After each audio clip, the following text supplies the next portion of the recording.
Welcome to today's webinar, everyone, hosted by the Tourism Technology Department of TIANB, the Tourism Industry Association of New Brunswick.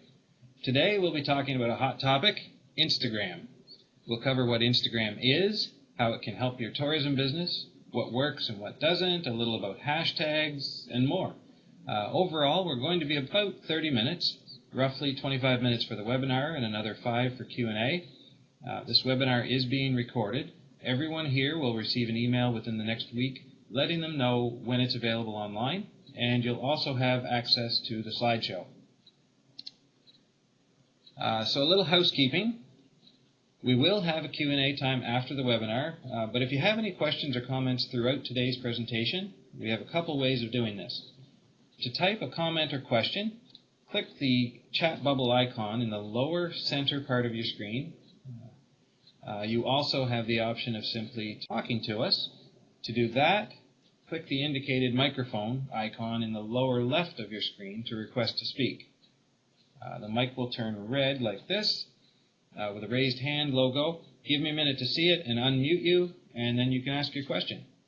We'll do our best to get to all your questions during the presentation or at the end during the Q&A time. So today, I am extremely pleased to have Nick Noel with me from the provincial government. She works on the media team with the Department of Tourism, Heritage and Culture. And I have it on good authority that she is their Instagrammer extraordinaire. So Nick, I'm going to pass things on to you, and I'm just going to stop sharing my screen, and then you can take over from there. Awesome. Okay, everyone can see my screen, I think. Hi everyone. As Jason said, my name is Nick, and I work with Tourism New Brunswick. Let me just share this presentation. All right. And as he mentioned, I'm actually responsible for Tourism New Brunswick's Instagram account. It's at DestinationNB on Instagram. And yeah, I do other things like Facebook and Twitter, but Instagram is the funnest one. So there we go. So here's a little bit about what we're going to talk about today. We're going to talk about how to recycle user-generated content. We're going to have some loose guidelines on how to, what makes a good photo on Instagram, what kind of photos should you be using in your feed. We're also going to be talking about how to search for photos in Instagram, a few tips and tricks I'll be showing you. Permissions, we're going to be going through that just in terms of what you should be asking people if you want to use their photos. We're going to be talking about hashtags a little bit, how many times you should post a week, and then we're going to touch briefly on Instagram stories, and then I'm going to give you a few resources. So one of the best ways to feed your Instagram content is actually to use what we call UGC, and that means user-generated content. So because you don't have to, for example, send a photographer out, take a few photos, pay them for their time, which could easily rack up to a lot of money, it's a lot cheaper to ask someone for permission to use their photo and reuse it in your feed. So UGC actually provides really good value for money in the sense that it's essentially free, other than it does take your time or your employer or your employee's time to search for the photo and create content associated to it. On this screen, you see that I have an example of what a photo that we reuse. So on the right here, you see that we've actually written a caption associated with Miles Our Photos photo. We asked permission to use this photo, and we actually don't use the original photographer's own caption. Sometimes someone will write something really cool in their caption associated with their photo. We actually choose not to use that, and there's a couple of reasons for that choice. We like to add our own messaging to photos, and we also have bilingual obligations to fulfill. That way, if you can write your own content, you have the liberty to say different things. You can talk about an event coming up. You can add campaign messaging. You have a bit more liberty. However, I wouldn't say that you shouldn't be using someone's caption, because if you do, there's actually a lot of value in third-party validation. Third-party validation is something that's really important in social media. It adds a level of credibility to your content. Research has actually shown that consumers are actually looking for validation on a product or a trip or a location based on their peers on social media. So they'd rather hear it from their friend or someone they follow on Instagram than from the brand itself. So it's really valuable to reuse what someone might say on Instagram. So for example, if, I'm not sure, someone went to Ridgeback Lodge, because it's an example I'm going to be using later as well, and they had an amazing time and they wrote an amazing caption with a great photo, it might be useful for you to reuse what they say, because it's kind of like a glowing review about your product, to reuse that on Instagram rather than write your own caption, if that makes sense. The only thing I would say is make sure you use those captions in quotation marks and credit the original poster. So all of this is interesting and everything, but actually what's the most important part is to try to use what we call good photos. And good photos are, it's all based in opinion and it's all relative, but there are some loose guidelines that you can go by in order to pick a good photo on Instagram. These are all user-generated photos that we have asked for permission and used on our own channel in the past. Actually pulling all these together, I noticed quite the trend of not only are these really lovely photos, but there's someone doing something in the background of the photo. And if you can tell, actually, no one's actually looking at the camera. They're all looking away. And I think that that kind of a photo is very trendy on Instagram. It allows someone to imagine themselves doing that as well. All of these people are doing something, biking, looking at a gallery in a waterfall. And because you don't know exactly who they are, because it's not a selfie, it's not about the person, it's about what they're doing, I think it's a lot more impactful and it makes people want to view these things. On that note, I think that mostly, people's selfies and, very close up of people's faces, depending on, what your product is, isn't necessarily something that works very well on Instagram. Another thing that works quite well, and I think, that's the bread and butter of Instagram, is big, beautiful, bold, colorful photos. Sunsets, bright colored houses, big, beautiful nature. As we see here, there's the Miscou Island peat bogs. They turn red in October. Those are kind of the bread and butter of Instagram, like I said. The big nature, people really like to be wowed, and these are kind of like those wow photos. Then they kind of make people want to feel like they should go there, right? They want to experience these beautiful things. Another thing that does well on Instagram, and it's good food photos, actually. They're kind of hard to take, they're kind of hard to find, but the ones that do really well are the ones that kind of sell an experience. I think particularly the one for Greystone here kind of makes you want to be there, right? There's a fire, there's a beer, there's a snack and a blanket. It's really selling the experience. And I think this lobster photo as well is doing a really good job at that. So it's just to think about, how can I sell this experience in the most beautiful way to people? And of course, for me, when I pick a photo, it's something that makes me go, wow, or something that gives me some kind of emotional response.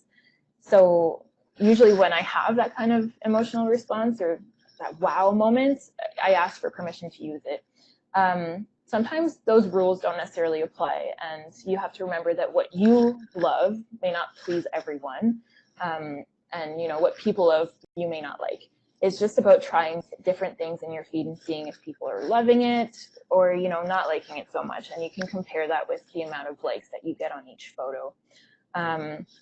For example, in this case, there's a girl throwing hot water on a very cold day. I've seen a few of these last winter come up. It's got nothing to do with tourism really, and you know, she's not trying to sell anything, but it was such a cool photo that we used it anyway in our feed. And I think that goes along with, it's okay to break up things, do something different every once in a while. You don't want everything to look the same in your feed, so that people don't get bored of your content. So I thought I'd show you a few accounts that actually do quite a good job on social media right now. Oh, I guess I missed my link here. Just 1 second. There we go. So here, I hear this has a bit of a lag, so I'm just gonna sort of take my time here.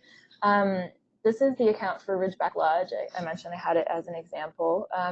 And I just wanted to show it because they're doing a good job selling the experience and breaking up their feed. So as you can see, I think everyone knows the Dream Domes in Kingston.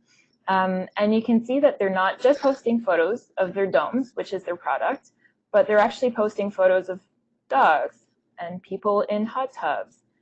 And there's a little flower in this photo. And you know, hummingbirds at sunset or sunrise, I'm not sure, but they're selling the whole package, the whole experience. So, and at the same time, they're actually breaking things up in their feed. You don't see two photos of the domes exactly the same, one after the other. So that's something to keep in mind.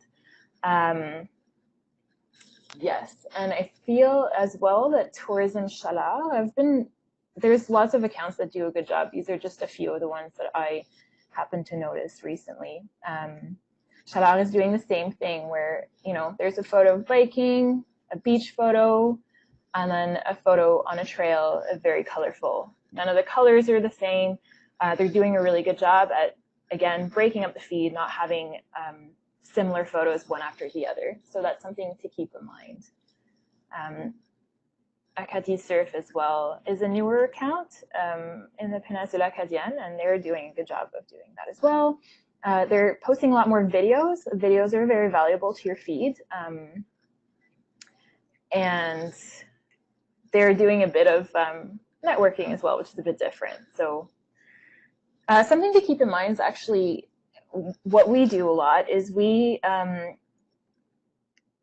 follow accounts that have a similar audience to us and are competitors as well. So I definitely make a point to follow Newfoundland and then Nova Scotia's account just to make sure that, you know, it's just good to know whether our competitors are doing similar things. Nova Scotia being a good one as well, and Quebec. So I would suggest if you know of someone in a different province that's doing something similar to you, it would be in your best interest to see what it is that they're doing out there. Are they doing something like you? Is there something you can learn from them? I think that I've learned a lot from looking at accounts like these, just to see, you know, how are they doing food photos? Because that's actually a challenge that we have. So yeah, let's go back to the presentation. So there's a few ways you can search for user-generated content. We actually search through the hashtag ExploringB. It's a long established hashtag, but there are other ways that you can do it. You can search through the ExploringB hashtag. So as you can see here, it's a way that you can search for photos, hashtags. But you can search through your phone as well. I don't know about you, but I don't like being on my phone all day and being crouched over and looking for photos. So I personally search through desktop for photos and through the ExploringB hashtags. We have a few tools that help us search, but there are ways that you can get around that. So for example, here in the photo, I have Hopewell Rocks. It just pulled up, you know, typed in the search bar on Instagram desktop. Hopewell Rocks, and then a few location tags popped up. Now the trick is actually most locations or places in New Brunswick have a few hashtags, or have a few location tags. So you can actually search in different locations, even though they're all the same, if that makes sense. I can show you an example after. So you can also search for user-generated content through accounts or users. So if you know someone in your region who always takes really great photos, you can go check out their feed and see what they've been doing lately. I tend to do that because I know of a few that are really good. And like I said, you can search through hashtags as well. So for example, here,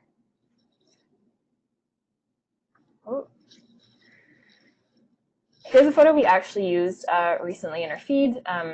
Just for the record, it's not credited because someone from our office took it, so we don't usually credit ourselves. But if you click underneath here, Restigouche River, if I click on there, it'll actually pull up all the Restigouche River pictures that have been taken and tagged on Instagram. So that's a good way to find something by location. That is a search you can do in here as well. It's right here. So that's what I mean by when you search in the search bar. Another way that you can do it is actually search through hashtags, like I mentioned. So we recently used this photo here. And say you wanted to search through Fredericton, you could just click this hashtag, or you can search it in the search bar up here. I would suggest, however, if you were looking for, say, coffee photos, searching through a hashtag like Explore&Be would be really time consuming and might take you way too much time to find photos. So I would actually suggest searching in the search bar, and then instead of, so there is no proper hashtag for coffee in New Brunswick at the moment that I know of, right? So it would be too broad of a search. What you could do, however, is search for locations that have coffee, that you know have coffee, and that, you know, for example, in Fredericton we have Chess Piece Cafe. So as you can see, there are accounts coming up. Another account's coming up, I guess. And then if I go a little lower, there's a location tag here. And most of the time, you'll get more value from a location tag than a hashtag if you're searching for a good photo. So if I click on here, Chess Piece and Cafe, here are all the coffee photos from that location, or treat photos. Kind of makes me hungry. So yeah, that's a really good way to search for photos. It's something I use a lot of the time when I'm looking for something specific.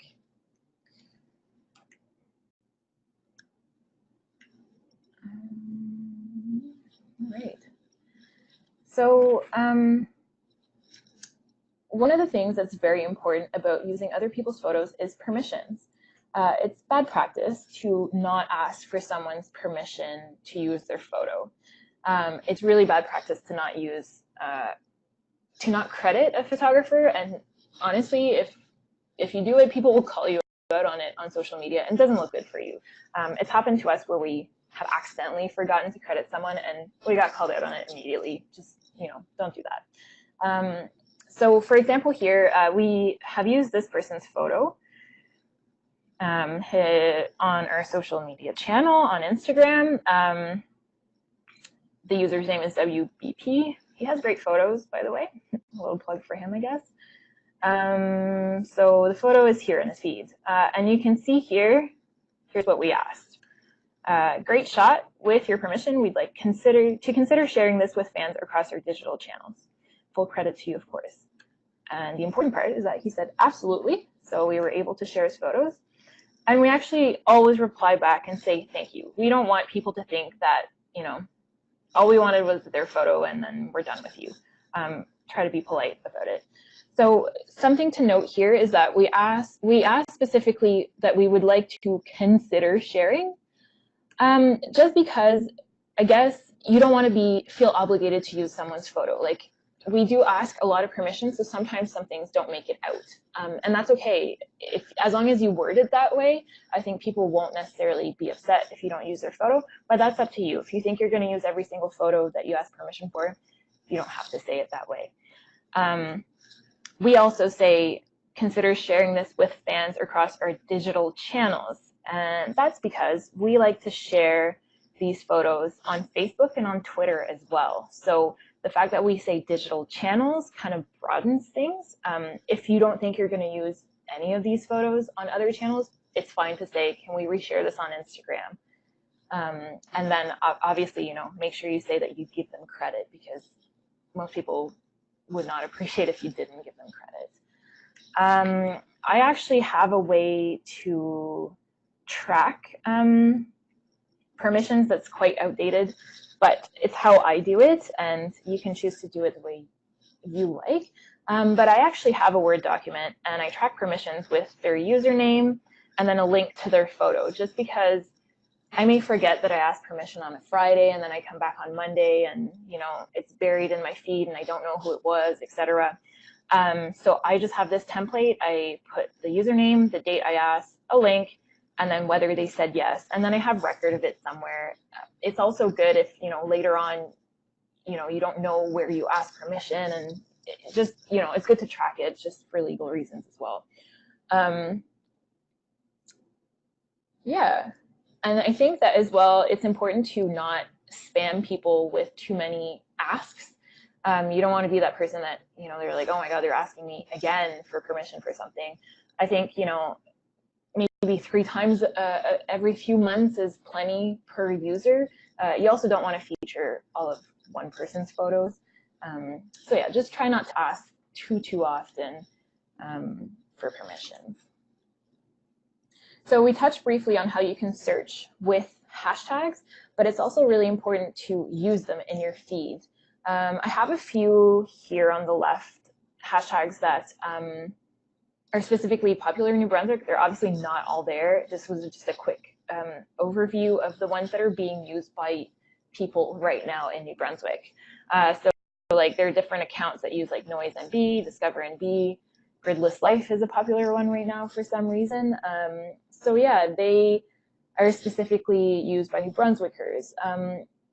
I would recommend to not use more than 11 or 12 hashtags per post. Reason being is that sometimes Instagram can penalize you for that post because it's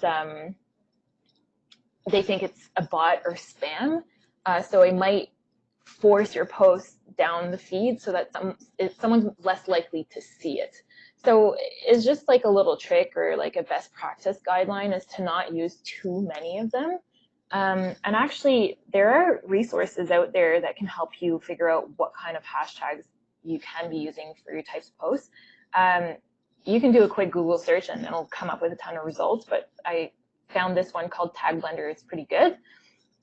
So if you, for example, are posting a lot of nature photos, just click here and it will actually pull up popular hashtags on Instagram that you can copy paste into your post. So I would definitely make sure you edit these to fit what the photo is, but that's actually very helpful so you don't have to come up with it on your own.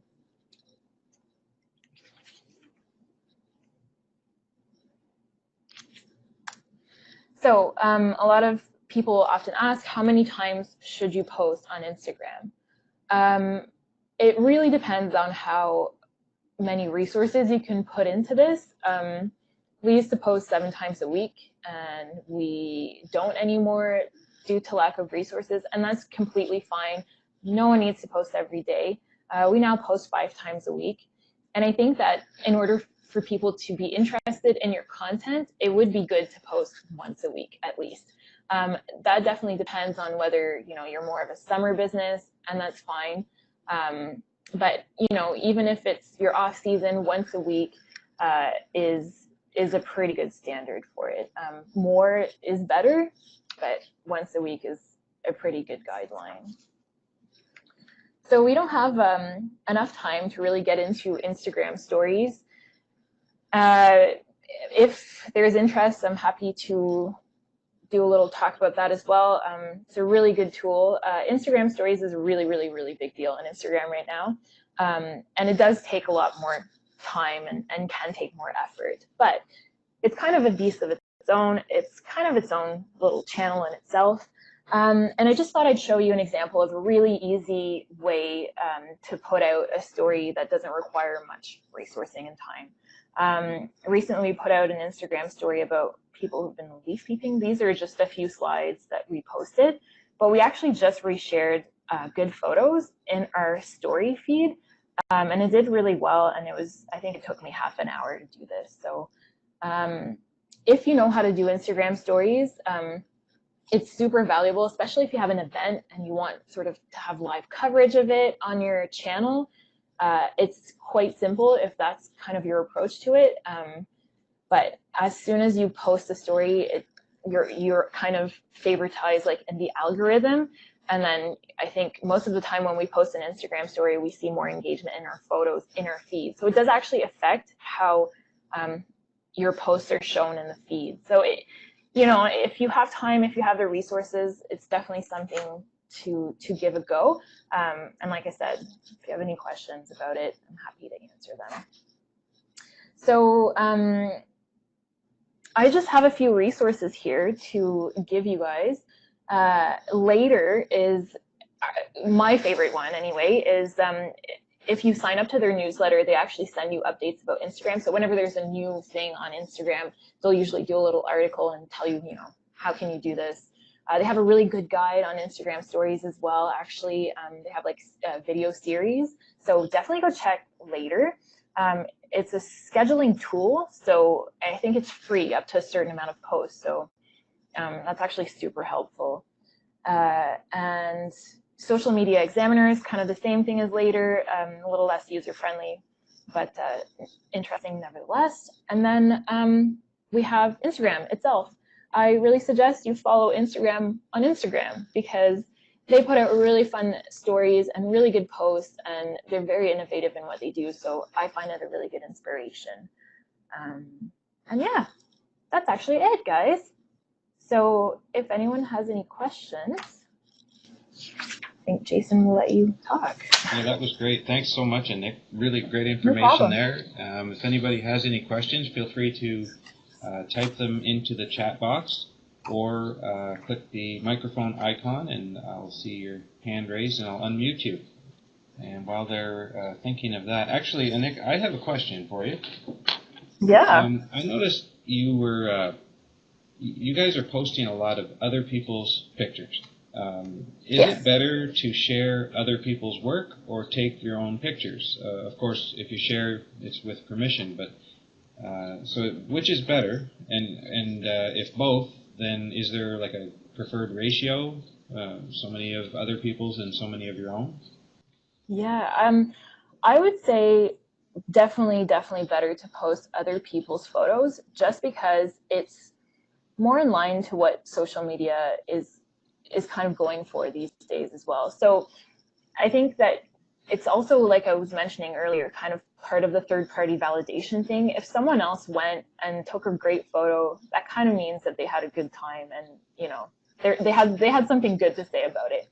So I definitely say more use other people's photos. We sometimes don't have the photos that we're looking for that time of year, so we have used our own photos in our feed, but I would suggest definitely, if you have the time to use other people's photos and search for them, definitely do that because it's got more value for your channel, I would say. All right, that's great. Thank you. That's actually really interesting. And how about, here's a question from Bobby. What about the best times of day to post? Is there a best day of the week? Okay to post the same image at different times of day to reach people who might not have seen it earlier? I would say don't post the same image, just to talk about that part. Don't post the same image more than once a day because actually in the algorithm of Instagram, in the feed, it's not chronological anymore. So someone might see your post later in the day, even if you post it in the morning. Don't post it more than once, that's for sure. And I know I didn't know if everyone had a business account, so I didn't get into that, but you can actually, if you have an Instagram business account, you can check what the best time of day to post your photo is at. We post in the evening, and generally speaking, I think that is a better time to post. People are usually on their phones more in the evening than during the workday. So that's probably a good guideline for you. And then day of the week, we usually tend to avoid Sundays, I think, Mondays. Like it really, for us anyway, it's mostly people are on it most of the week. So I think Mondays generally are less good for social media, but again, it's kind of all over the place. You'd have to check your stats on your Instagram business account, and I think that if you don't have a business account, you don't have access to those stats. And then if you don't have access to those stats, then I think any day is probably fine in the evening. And I'll just pop in there too to add, in case anybody didn't know. Nick and her team aren't sitting there every evening actually doing everything. At least I would hope. No. No. There are scheduling programs that are available that you can pick a time and your post will appear then. So you can do all of your work in the morning and then forget about it. Absolutely. Later, which I mentioned as a resource, is actually, we used to use that scheduler for a really long time, and it's really easy, super easy to use. And nowadays, actually, it used to be that it posts automatically, I'm pretty sure. So, yeah. And they have tutorials that explain to you how to do it. It's very easy. Awesome. Here's a question from Kimberly. Nick, you mentioned the importance of a location tag.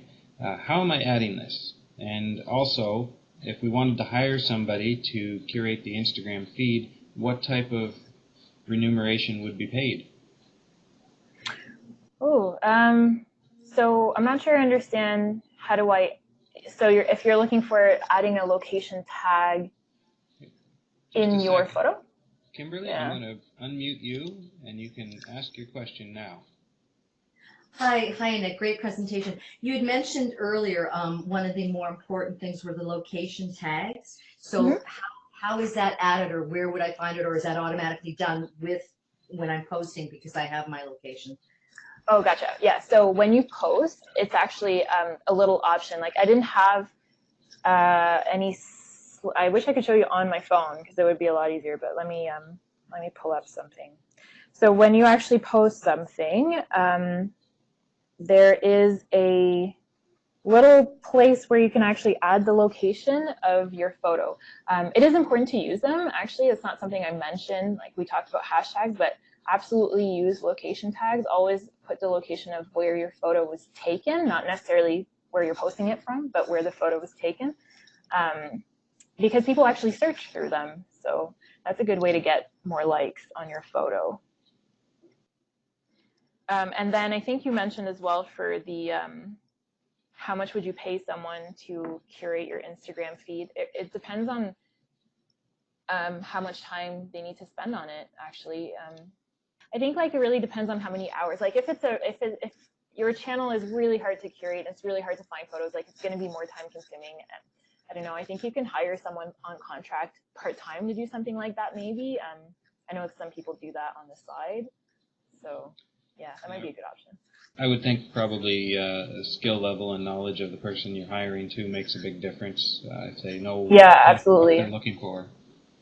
Yeah, and if you want that person to also write the captions that go with the photo, like your own, that's another skill level as well, where they'd have to be a decent writer, I think. So yeah, depends. It depends what you're looking for specifically, I guess. So, Nick, Caitlin has a question about emojis. What would you recommend with this? Seeing lots of different versions, including yours. Is there a best recommended formula for using those? What do you think? I think they're fun to use. So it kind of depends. We do use them. I'm trying to see so we use them here in the last post with a little hot chocolate, or was it coffee, I guess, and music note. We use them a lot because it goes with our brand voice, which is just to be fun and upbeat on social media. If, you're selling something more serious, maybe not. But if you feel, it goes with what you're saying and it's adding a level of fun, absolutely go for it. We use them all the time. I think they're fun. And that's what social media is, right? It's just supposed to be fun on Instagram. And if you want to make people laugh with emojis, then go ahead. All right. Well, Nick, thank you so much. I'm just going to take back the screen for a second here. Sure.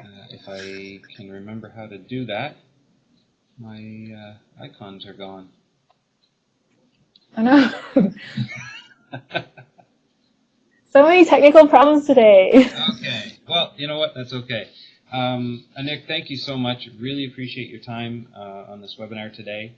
I just wanted to do a quick reminder for everyone about the upcoming Google Analytics workshops that are coming up in November.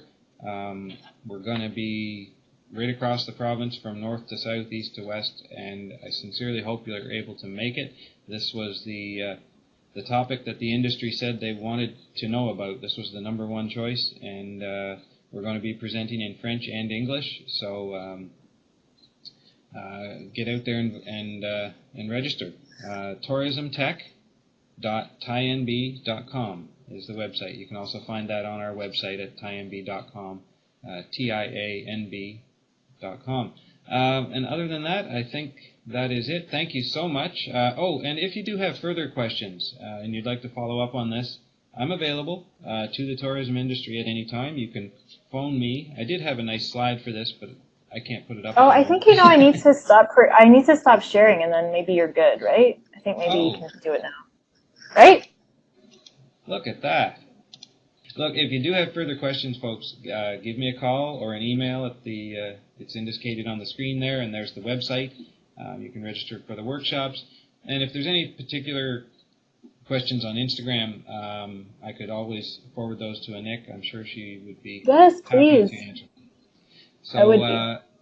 Excellent. Well, thank you, everyone. That is a wrap for today. You have a wonderful rest of the day, and we'll chat with you again.